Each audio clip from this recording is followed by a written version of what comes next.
same university. She's a professor and a director of a department. But when she was confronted to make a decision between her career and me, she chose a bishop to be her priority.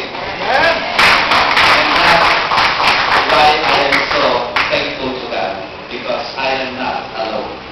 Our children are all in Manila. A mixed feelings of excitement and anxiety when I assume my episcopal responsibilities.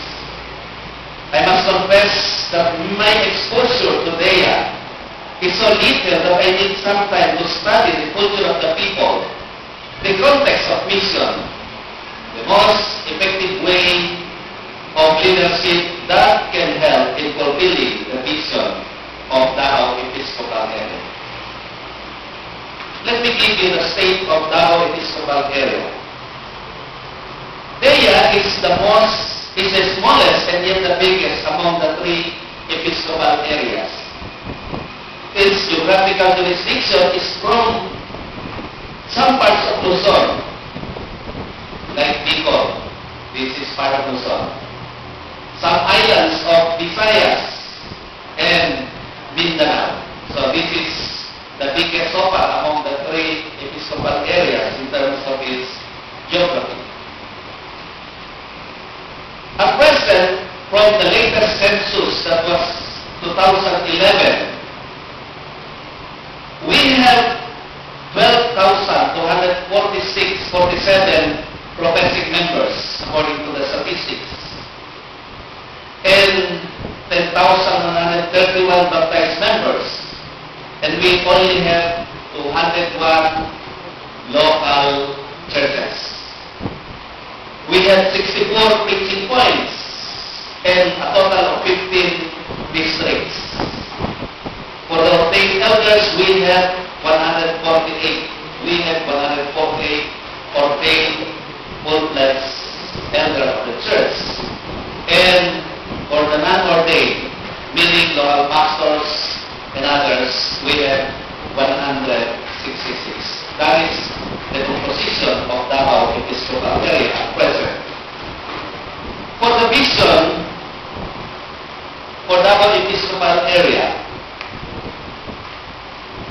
when you listen to some bishops of our church in Manila, every time they present their Episcopal area, the bishop of Baguio area, he will always say BEA stands for Best Episcopal Area. And for MEA, it's a marvelous Episcopal area. And when it comes to Davao, Davao's BEA stands for Durian Episcopal Area. Because at the door of the bishop's office is a seat of a durian. But let me tell you that DEA does not stand for Durian Episcopal Area, but a dynamic and empowered Episcopal area. Napakalakas po yun. DEA means dynamic and empowered Episcopal area. In terms of mission and evangelism, in social witness, with sustainable financial resource, with vibrant lay and clergy leadership, whose passion is to make disciples of Jesus Christ, to transform the world. Brothers and sisters, that is our vision, which I want to be confirmed during our strategic planning sometime this June. In line with that vision, as we begin the new quadrennium, let us journey together toward the common direction, focusing on the following program tracks. Number one, strengthening local churches for mission and evangelism. All local churches should be mission-oriented, not program-oriented. That's our failure, I think. We are more program-oriented. We plan so much for programs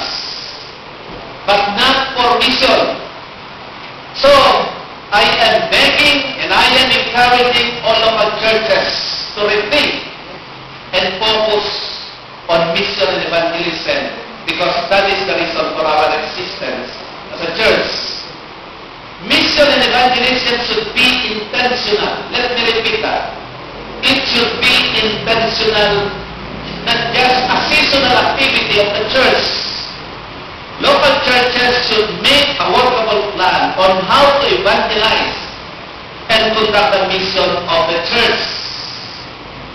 It should be intentional. When we say intentional, everybody is focusing on that mission. Not just the pastor, not just the lay leader, or some members, but the whole church should be in focus towards that goal. Local churches, districts, and annual conference or conferences should identify areas in the barangays, municipals where mission and evangelism should be conducted. Talagang intentional po yun, mga kapatid. We will identify areas wherein we can do the mission of our God. Identify key cities where there are no Methodist churches present and establish mission work in the area. Alam niyo, yung napansin ko sa pag-ikot dito sa Bea especially, ang mga churches natin, yung mga key cities, wala tayong mga churches. Maring dito sa Bicol, ilan lang yung mga cities sa amin dito na merong Methodist Church? Tatlo o dalawa o tatlo. Ilang cities meron ang Bicol o ilang municipalities? Marami. Ayan, marami pa tayong gagawin ang ibig sabihin na. So, if we want our mission to be intentional, let's look at the opportunities around us, especially key cities and prime municipalities. UNC in major cities should be strengthened so that its presence can be seen and felt by the community. Meron nga tayo mga churches sa cities, pero hindi mo naman maramdaman sa community yung kanyang presensya. Kung baga, nahandun niya, pero hindi mo naman nakita kung nasaan. Kung meron man, nakikita mo yung difference na merong Iglesia Methodist sa isang prime city, pero yung church napakalayo doon sa development of community. Are you proud of that? Ako hindi. Mas makita mo sa isang municipality. Alam niyo, maganda yung experience ng Gensan. This coming April 21, and be General Santos, dedicating the new church building. Alam niyo, doon sa General Santos, sino napunta ka doon? Pumunta tayo doon sa April 21. Dedicate natin. Alam niyo, maganda yung kanila experience sapagkat yung church natin doon, yung harapan, Iglesia ni Cristo na napakalaki. Napakalaki. Yung mga iglesia ang tulisan. No, pag naglakas sa mga tulisan, napakalaki. Alam niyo, sa likod, parang yung bakod na yan, sa likod doon, ay Methodist Church na napakaliit. Kaya sinasabi sa kanila, yung church natin doon, CR lang ng Iglesia ni Cristo. Yun ang kanilang, yun ang kanilang naririnig at yun ang kanilang nararamdaman, nakahiyahiya sila sapagkat napakalaki ng iglesia, napakaliit naman ng church natin. Alam niyo, yung pangyayari na yun, nakagising ng kanilang damdamin, pumunta kayo ngayon sa General Santos City, napakalaki ng Methodist Church at the top of the Iglesia ni Cristo. Hindi na sila nahihiya ngayon sapagkat kaya na nilang sabihin, ito ang aming iglesia, ang Iglesia Methodista. Let's strengthen our churches in the cities. Kamukha nito, nasa city kayo. O happy na ba kayo? Ganito yung church nyo. Lalaki pang sport dito. Pagandahin nyo na, palakayin nyo pa. Para meron tayong pride sa Naga. Merong isang kaunaan ng Methodist Church doon sapagkat ang pangalan, First United Methodist Church. Yun ang challenge sa atin. Let's strengthen our churches in the prime cities and establish local churches should adopt and support mission churches. I know you're doing this now, but let's improve a lot on this aspect. Yung yung malalaki na. Ano ba malalaking churches dito? Itong Naga. Ano pa? Dahil. Ano pa? Legazpi. Ano pa? Alana. Ano ba talaga? Baka meron pa, tinatago nyo na. Mag-sponsor po kayo ng maliliit. No. Palakasin po natin yun. At hindi lamang dito, kukuha pa tayo sa ibang lugar na pwedeng mag-suporta sa atin. Because partnership yan mission. Palalakasin po natin ang mission ng ating iglesia sapagkat yun lamang ang dahilan kung bakit tayo ay nag-exist as a church. Second concern, second program class, development of lay leadership. Be intentional in faith development. Alam niyo, ang ating kakamihan ko kasi, mga laito, parang lumipas na yung panahon ng alam ng pag-ibig sa Panginoon. Yung marami ay hindi intentional yung pagkato. Walang spiritual discipline. How many of us na meron tayong spiritual discipline, meron tayong time to read the Bible? How many of us have time to pray? How many of us are intentional in attending Bible studies or cell group? Very few. But if we want a strong lay leadership, kinakailangan meron tayong intentional faith development. Build up lay servant leaders or members or ministers. Inculcate natin sa atin yun. As a church, we are called by God to disciple. And let us remind ourselves that we are servant leaders of the church. C. Facilitate capacity building for spiritual and social transformation. Let us always be reminded that the purpose of being a disciple of Jesus Christ is to transform the world. Ano mang level tayo naroon, let us be reminded that we are called by God to transform the world and we are part of the transformation. Letter D.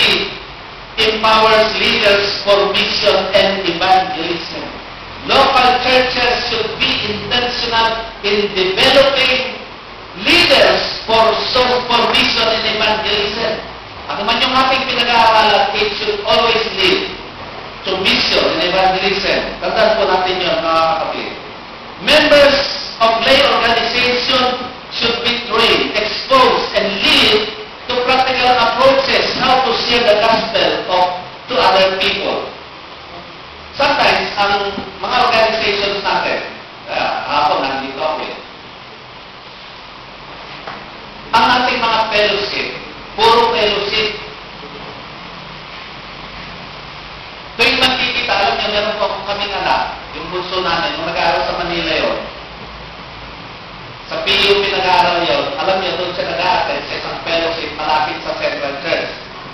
Yung Dolus, kung tawagin. Hindi sa Methodist Church sa dati. Sabi ko, bakit doon ko nag-aaral? Hindi sa church natin, sa Methodist.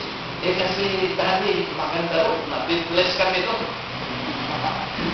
Pwede daw bakit? Kasi po, iba yung fellowship nila doon kaysa sa fellowship natin sa MYF. Sa MYF kami, magpe-fellowship, kakanta, pagkatapos ng kantahan, Bible study, kakain. Linggo-linggo, ganun. Pero alam mo doon, Daddy, pag umattend ka doon, next time na-attend ka, hindi pwedeng ikaw lang dapat meron kang kasama. Each one bring one. At yun po yung nagustuhan na doon. Pero hindi po siya miyembro doon. Methodist po siya. Sabi ko, ito, hindi ka na Methodist. Dati Methodist ako. Kaya lang, doon ako nag-aaral sa mga kaibigan mo. Sinama ako doon. Obligado ako magsama ng iba. Alam niyo, ultimo yung kanyang mga classmates ng high school. Ini-sponsoran niya para makattend ng fellowship ko. That is intentional. So yung kanilang fellowship, not just to fellowship, but to win others for Christ. Say for example, our USM, our WSS, our UNYF, when you gather together for fellowship, is that for mission and evangelism? Or you just want to fellowship with one another without any intention of bringing others to Christ? Baguhin po natin yun, mga magulang, mga kapatid, sapagkat we should be intentional in our mission. B. Identify key cities.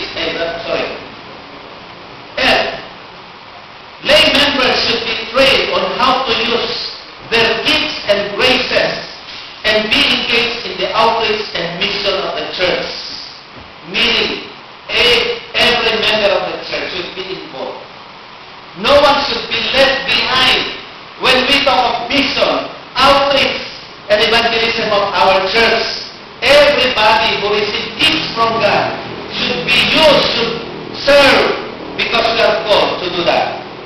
Letter G.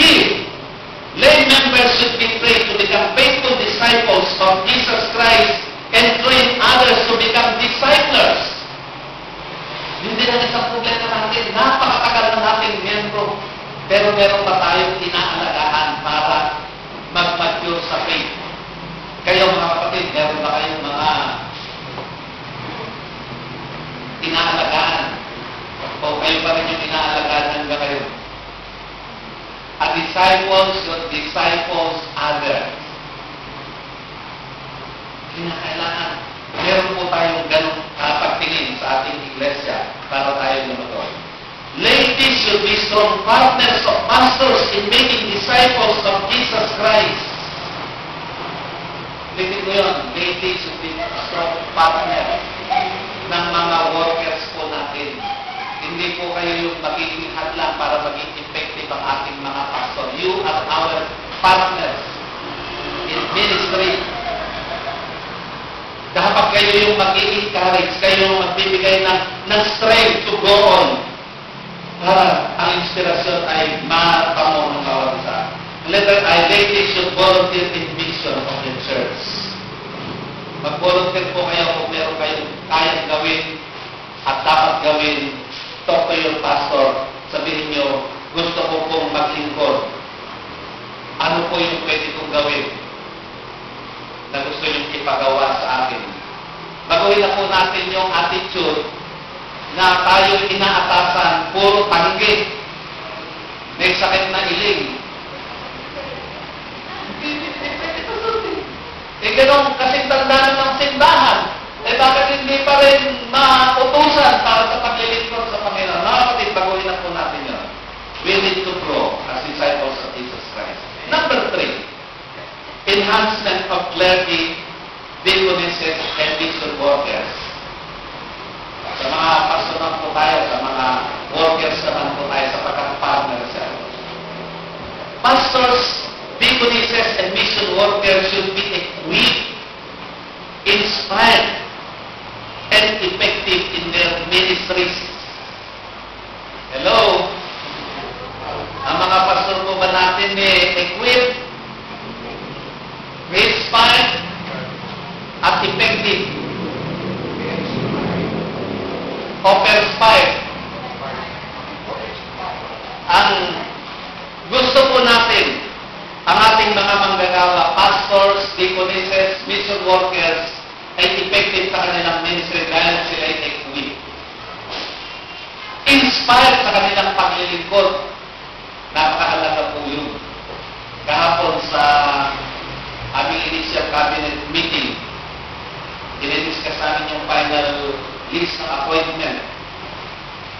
Nakita ko dito ay maraming gusto mag-aral. Sino gusto mag-aral? Taas ang kamay. Wala, mabuti na nang wala. Tayo na ikot ka, yun yung mag-aaral. Okay. Gusto mag-aral. Maraming opportunities. That's good. Gusto ko yun. Because we need equipped pastors and deaconesses. Take advantage of the opportunity and the time for you to be effective in your ministry. Tulungan po natin sila. At mamaya meron karutong yun. Ang karutong nun, recruit potential church workers and send them to seminaries and educational institutions to prepare them for ministries. We should recruit potential workers. We should recruit potential pastors and deaconesses and let's send them to the seminaries, to the educational institutions for them to be equipped. Nung kami moko ng cabinet, sino pastor dyan? Alam niyo kung sino pastor? Kung sa ibang mga district, ay si to be supplied. To be supplied. Bakit puro to be supplied? Merong scarcity of workers. Kulang ang mga pastor. Sagana yung anin, pero kulang. Bakit kulang? Dalawang bagay daw. Yung iba ayaw magpastor. Sa nakikita siguro sa mga pastor. Pangalawa nagpastor, umalis naman dito sa Bicol, ayun ang masakot. So, mga kapatid, kapag kayo tinrate, pinag-aral kayo, uuwi kayo dito, huwag nyo iiwanan dito, sapagkat gusto natin ma-develop to. Recruit and train pastors and deaconesses. Pangatlo, standardize or centralize the salary of our church workers. Kanina na upo ako po dun sa Committee on Equitable Compensation. At nakinig ako sa kanila. At nakisali na rin ako sa kanila. Isa yan sa pinag-usapan po namin. Ang masaklap at ang malungkot ay kuminsan ay hindi natin nabibigyan ng tama ang ating mga manggagawa. Maraming problema natin sa pagdating sa support. Sabi ko sa kanila, how about considering to centralize our worker support? Pag-isipan niyo yan. I-centralize natin at i-standardize natin yung salary. Ano kaya epekto nun sa local church at saka sa mga manggagawa? Pag-usapan po natin yun at pag-isipan natin yun. Sa tagal na ng ating paglilingkod, sa tagal na ng ating iglesia, hindi pa rin tayo nakakabot dun sa dapat natin ako. Let us upgrade the life condition of our pastors, deaconesses, mission workers by giving them decent salary, benefits such as SSS, PhilHealth, Health Plan, and others. Nakikinig ako kanina at hinihingi ko ito sa mga district superintendents. Magkano ang support ng mga pastor natin dito? According to the chair of the committee, ang minimum salary dito sa region 5 ay 252. At ang computation sa monthly ay 6,500. Ganun na nga, 6,500 something. And how much our pastors are receiving? Pag-isipan niyo po yan. Kailangan natin i-upgrade ang support natin to give them decent life, mga kapatid. Yun ang ating advocacy. Bigyan natin ng magandang support ang ating mga manggagawa. Isang dahilan niya kung bakit hindi tayo makapag-recruit sapagkat yung support natin ay hindi attractive. Kapag nag-recruit ka sa corporate world, pag nag-recruit ka, yung anak namin, meron kami isang anak. Galing kasi sa abroad yun. Malaking sweldo niya. Yung asawa niya, ayaw na siya papalikin sapagkat siyempre, bagong kasal, at yung asawa niya buntis, ayaw na siya papalikin sa abroad. Nag-apply siya ng trabaho, deliver siya ng kasama niya dati sa trabaho. Inoperan siya. Alam niyo kung magkano yung offer sa kanya ng company? Magkano yung offer? 70,000. Hindi niya po tinanggap. Maliit sa kanya yung 70,000. Meron siyang kakayaan para tumanggi sapagkat hindi attractive yung salary na ibinibigay sa kanya. How I wish ang mga pastor natin magiging masaya na sila'y naka-employ sa isang iglesia, the United Methodist Church, where they will be proud because they are pastors of the United Methodist Church. How I wish. And let's pray for that, my brothers and sisters. Let us upgrade the life condition of our workers. Relative to that, let us provide housing for pastors and deaconesses and retirement homes for retired church workers, especially those pastors and deaconesses who forget to prepare for their retirement.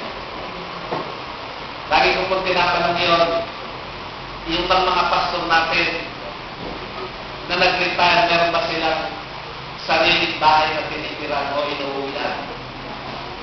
At lagi kong itinatanong yun sa mga pastor na malapit na sa paglubog ng araw.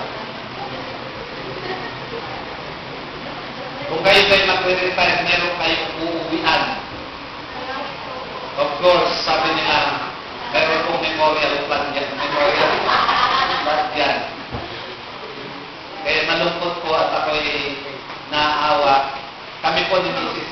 Meron po kaming bahay na nabili ni Mrs. para sa aming retirement. Wala kaming problema na. Meron na rin po kaming memorial plan kung kami mamatay. Meron na rin kami uuwian. Nai-prepare po ng asawa ko yun para sa amin. Pero yung iba, wala po. Nalungkot po yun. And I don't want our church to be like that. I want our pastors to live decently and retire decently and live to the place wherein they can enjoy their retirement. How I wish ang ating conference dito sa Bicol. Alam niyo po, sa Book of Discipline, and I always invoke this provision in the Book of Discipline that the Board of Ordained Ministries should review the profile of our church workers, those who will retire in 5 years. Yung 5 taon mula ngayon magre-retire, kausapin, tingnan kung ano ang plano at kung wala, magplano tayo kasama nila. Sapagkat critical, within 5 years, wala nang panahon niya para mag-prepare ng retirement. The annual conference should prepare for the retirement home. Tayo dito sa Bicol, marami tayong lupa. Hindi problema ang lupa. Why don't we plan for that? Sabi ko kay Mrs. Gusto ko pag ako'y nag-retire ng bahay ko, maliit lang. Bahay natin maliit lang. Isang kwarto, na may higaan, konting galawan, may receiving room. Bahay ng retirement. Sabi niya sa akin, paano yung mga gamit natin? Igawa din natin ng bahay yung ating gamit. Mas marami yung lugar ng gamit. Pamigay natin mga gamit. Kailangan natin kaldero, ref, kalan, at yung basic need. Napakapura po ang retirement ng bahay na magre-retire. Hindi ako engineer, but I have computed that for 200,000 we can build a house, a retirement house for a pastor. And I know 200,000 for an annual conference is not hard to raise. Amen po ba doon? Kahit dito, kaya mo mag-produce ng 200,000 right now para lang makapagpagawa ng isang bahay kung merong pastor na magre-retire. At dapat i-retire.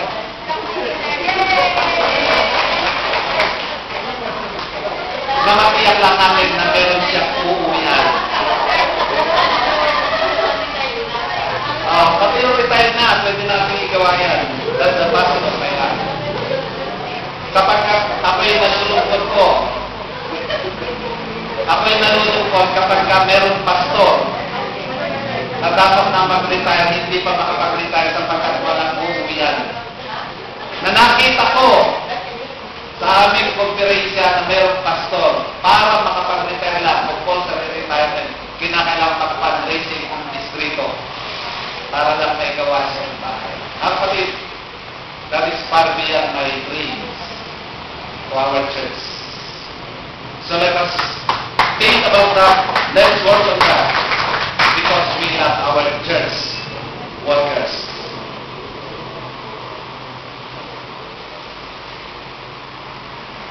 Saan na punta? Okay. Every annual conference should categorize pastors and deaconesses and set the equivalent salary grade. That's part of their recommendation. Kami po sa Philippines Annual Conference, let me share that. This, sa Bulacan, at sa PAC po, nakita ko to, kinategorize ang mga pastor. Alam ba, local pastor 1, local pastor 2, local pastor 3, elder 1, elder 2, elder 3, ikinategorize, merong equivalent salary grade. So kung hindi maabot yun, pag nasa sa local church, responsibility nila i-provide yun. Pero kung hindi, merong subsidy na binibigay sa kanya. Let's start from that, mga kapatid. Pag-aralan po natin, sapagkat yun ay concerning the life of our church workers. Number 4, strong ministry to children and youth. This is very basic. Children and youth are jewels of our church. So we provide strong ministry to children, nurture them through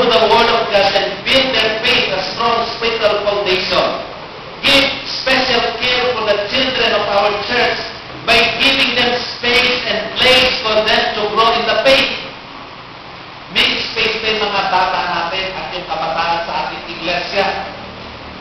Are they welcome in our midst as a church?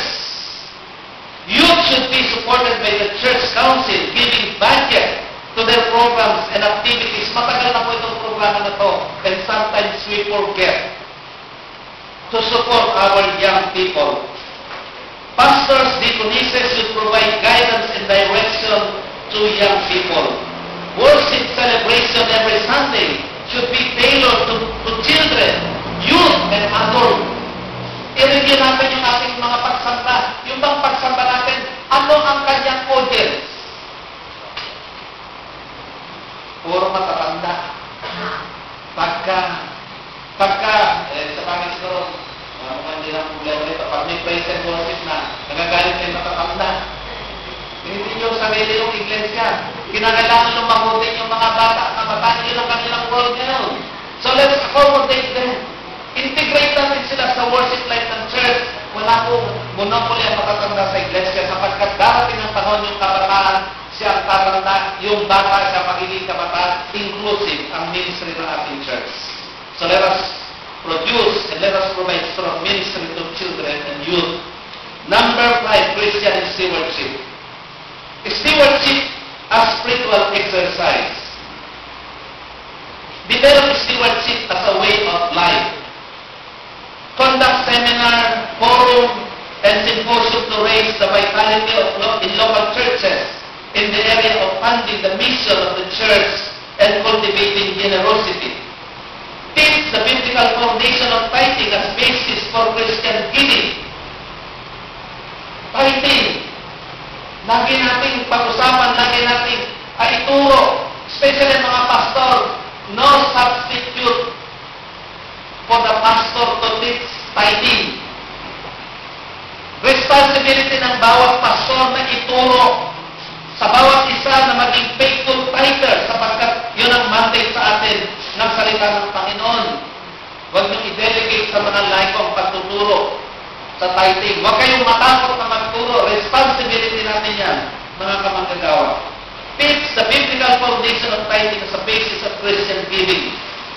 Environment is part of stewardship concerns.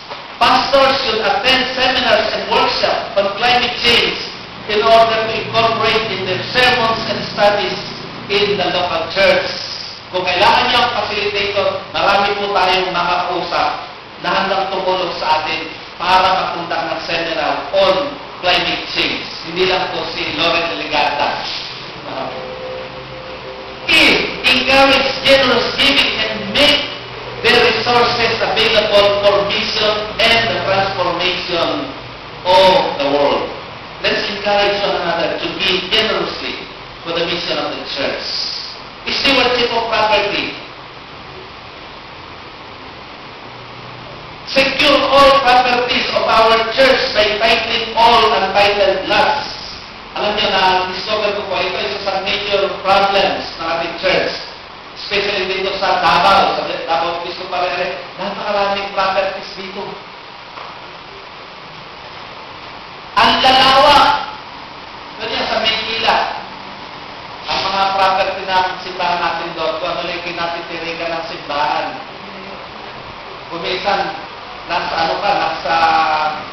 sulok pa, sapagkat yun lang nabili nila, mahal. Pero pagdating ko rito, nakita ko malaki ng mga lote problema, hindi title. Kaya, pagkakababa na naman. Hindi pa ako nakalahat eh. Kaya ako session time ko eh. Hindi title. So, trabaho po natin yun. Huwag nating pabayaan na yung ating mga lupain. Manatiling walang titulo. Yung Board of Trustees, gumising po kayo. Kung meron tayong problema sa bagay na ito, isaayos po natin yan. Huwag nating pabayaan. Every annual conference should create an investment committee in coordination with the Board of Trustees to study and propose development of all non-performing assets of local churches and annual conferences. Marami tayong mga property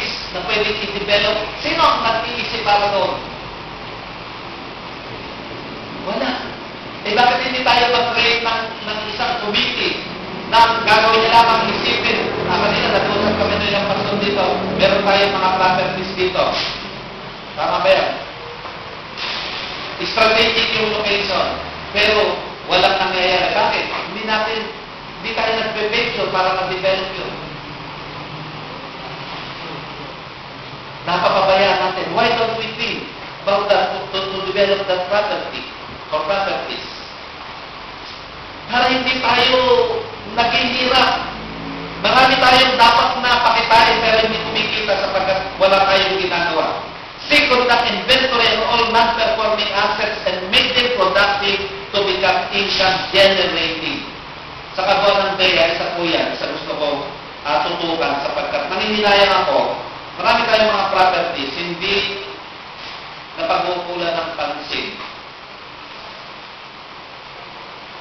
Yung sinasabi ko nga, yung pagdating ko doon sa Davao, nakita ko yung sitwasyon doon, yung ating center doon, yung lahat ng katabi, nag-develop, nagtatayo kayo ng high-rise building, may mga bangko, may mga hotel. Pero yung ating center, mukhang panahon pa na hapon, yung building ngayon, hanggang ngayon ganun pa rin. Kayang i-develop po yun. So, we'll work on that. Invite investors to develop prime lots of our churches in key cities. If we can develop our properties and make them productive and income generating, then we can support all our ministries and our church workers. Pag kumita, ako po natin sa Bulacan, sa isang church doon, yung gilid ng church, commercial, pinagawa namin yun. Alam niyo, napakalaki ng kinikita ng church. At yung kinikita ron, ginagamit sa misyon ng local church at ng district. Marami tayong mga churches na gano'n, nasa prime cities, nasa prime lot. Pero, nakatiwangwang, walang nangyayari. Responsibility natin yun to develop it.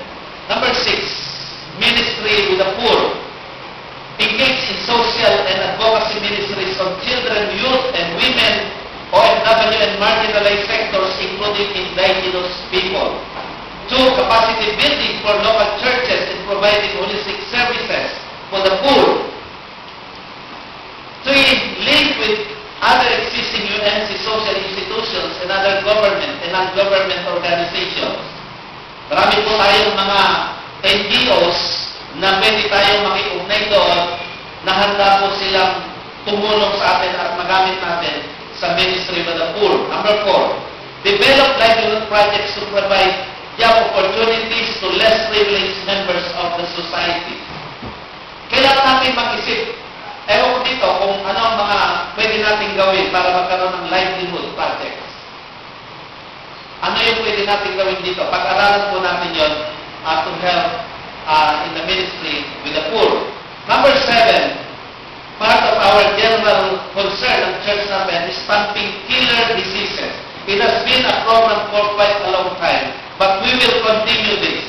Provide programs on health, healing, and wellness. Continue the program on medical, optical, dental, legal, and evangelism clinic. Ongoing po yan, but we will continue that because that's a very important program. Link with government and non-government agencies to promote health awareness to communities. Number 4, encourage local churches, annual conferences to conduct regular bloodletting in coordination with blood bank and Red Cross. Yan po, regular namin ginagawa sa Central Church na every quarterly po, merong bloodletting.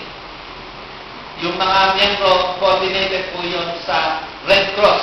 So that kapag ka merong nagkasakit, kailangan yung dugo, papakita mo lamang yung card. At least meron kang, ikaw yung priority sa Red Cross o sa blood bank. Okay. Ano ba? Number, ano na yung aming sinabi? Number 5, promote proper hygiene and cleanliness among our members and our respective communities. Social witness, number 8. Every annual conference should strengthen and mobilize the church and society committee to facilitate social action in the community. Every annual conference should create disaster preparedness and calamity response team. This is very important, mga kapatid. Hindi po yung kung kailan lang dumating yung calamity, saka tayo mag-iisip, saka tayo kikilos. Dapat meron tayong continuing program and education on disaster preparedness and calamity response. Let us see, every professing member of the UNC should study the social principles of the United Methodist Church. Pinag-aaralan niyo po ba yun? Yung social principles natin. Kailangan pong alam natin yung especially nowadays na napakaraming mga social issues na dapat tumugon ng ating church. Pag-aralan po natin yan because that is the basis of our social, that's the basis of our position in social issues. B, the church should serve as catalyst in society, oppose injustice and human rights violations, work for peace in areas of conflict, and advocate justice governing a just and human society. Sinama ko to sapagkat ako po ay obispo ng lugar na maraming mga pangyayari na especially sa Mindanao. Kinakailangan mapag-aralan yan kung paano ang ating church ay tumatayo sa issue ng lipunan natin. Number 9, church and building visibility. One of the common problems that I encountered in my Episcopal visit and speaking engagement is local church visibility. I find it difficult to locate our churches because even tricycle drivers, jeepney drivers oftentimes do not know what a United Methodist Church is all about. And the locality usually is in the remote corner of the barangay or subdivision because no signage to guide and direct the visitors looking for a church to worship. Wala pong sign of visibility ang ating mga simbahan. Dito, hindi pa po ako nag-iikot. Minsan pa ako makaikot sa ilang mga churches. Pero wala kang mababasa sa kalsada na sign na mayroong Methodist Church doon sa lugar na yun. Ako, yun ang isang ina-appreciate ko po sa accomplishment ni Bishop Ruby sa Baguio Episcopal area. Mag-ikot kayo, dumaan kayo sa mga kalsada na merong Methodist Church, lagi niyong mababasa na merong United Methodist Church doon sa lugar na yun. Kahit 3 kilometers from the highway, merong signage sa highway, sinasabi, Methodist Church, kung ano pangalan ng church, 3 kilometers from this place. Kung ang isang traveler na pumunta dito sa Naga, meron siyang mababasa doon sa puno ng kulay na magsasabing narito yung Methodist Church sa lugar na ito. Galang. Meron dito. Meron ba dito? Meron, malabo pa. Common yun eh. Now, it's time for us to make our church visible in the community. Lagyan natin ng signages sa highway directing where the church is. Maging proud po tayo na sabihin natin na merong Iglesia Metodista sa lugar na ito, guiding them and leading them to the church. Marami pong experience diyan na magaganda kung paano nagkaroon ng miyembro ang mga churches. Alam niyo ngayon ay ang mga tao naghahanap ng mga simbahan na pwede nila puntahan. Hindi nakamukha ng araw na talagang ang tao sarado. Pero ngayon, kung saan pumunta, naghahanap sila ng church. At sana ay very friendly yung ating church. So with that, I am ordering all local churches, including district pastorates, school buildings, to install or mount signage to show the location of the church and the parsonage. I am giving giving that as an order na sa susunod na konferensya, kailangan ng ating mga simbahan ay merong malinaw na pangalan ang United Methodist Church, even in the highway, leading where the church is. As I always, it's been my joke, it is easier to go to heaven than to go and look for our church. Mas madali pumunta sa langit kaysa hanapin mo isang iglesia metodista sapagkat maniligaw ka. So it's time for us to make our church visible. Number 10, and the last. Conducting holy conferences more effective and efficient. Most of our conferences spend longer time, energy, and resources to conduct its business. And yet, it does not serve the purpose. And many times, delegates go home exhausted, disappointed, and nothing to share to their churches that transpired during the conference or the meeting. I want to conduct holy conferences